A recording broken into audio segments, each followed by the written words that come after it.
Bueno, estamos conversando con Andrea Brito, que realizó hoy su presentación del área de prácticas del lenguaje. Te quería preguntar, Andrea, en relación a los procesos de cambio cultural y cómo afectan, tocan la situación de la lectura como práctica históricamente instalada. Los cambios culturales contemporáneos nos están desplegando sobre la mesa una transformación profunda de la cultura escrita, en el sentido de prácticas de lectura y escritura que retornan con fuerza, pero transformadas en la materialidad de lo digital. Y también en ese retorno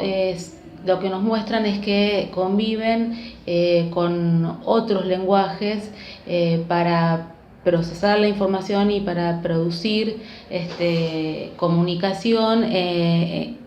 y en esa convivencia la cultura escrita ya no es el único modo, ya no tiene el protagonismo que tenía en el marco de la cultura impresa. Los grandes cambios a grandes rasgos en relación específicamente con la práctica de la lectura tienen que ver con la transformación de las categorías de lo que es un lector y de cómo se apropia la práctica de la lectura. En principio pensar, digamos, o comprobar que hoy el libro ya no ocupa, no es el único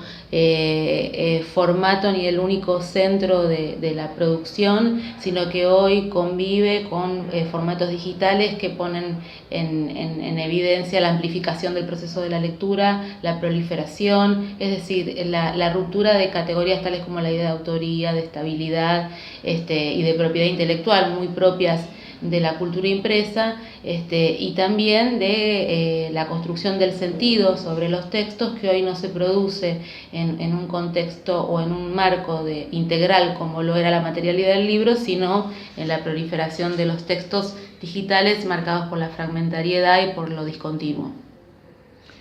Bueno, y te quería preguntar también cómo estas transformaciones culturales afectan, bueno, por una parte a la escena escolar, a la situación de enseñanza,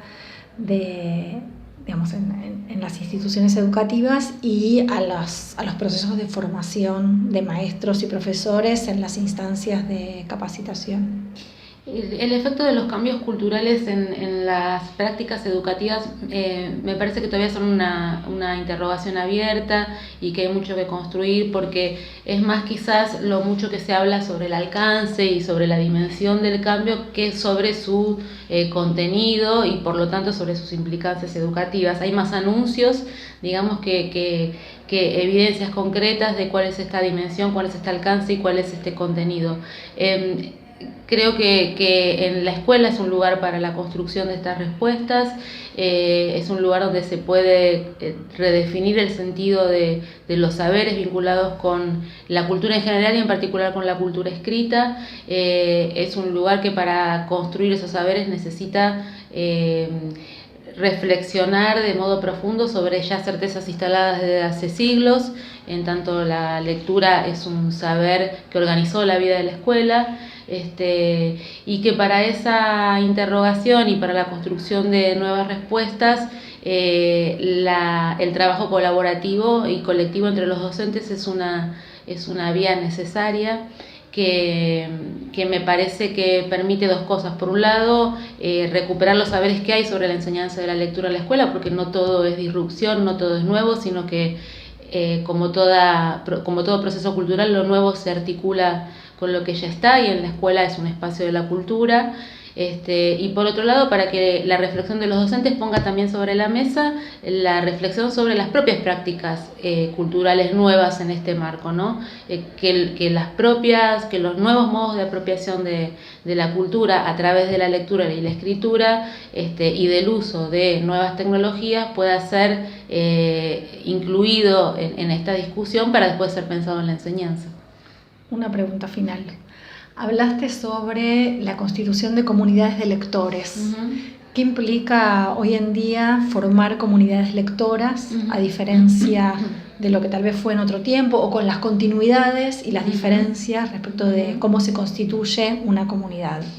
Creo que las comunidades lectoras son un tema interesante para trabajar en qué significa hoy enseñar la lectura en la escuela, porque suponen retomar una práctica muy presente en la historia de la lectura y que tiene que ver con la idea de agruparse con otros para leer y en ese leer construir sentidos compartidos. Y que en esa historia tuvo distintas significaciones, algunas más vinculadas al ocio, al entretenimiento y otras vinculadas a la misma construcción de la ciudadanía y a la formación política. Hoy es posible repensar eso de para qué una comunidad de lectores en un momento donde las comunidades en los entornos digitales son objeto de discusión y polémica, los que señalan que son un refugio que aísla y los que señalan que son lugares para una confrontación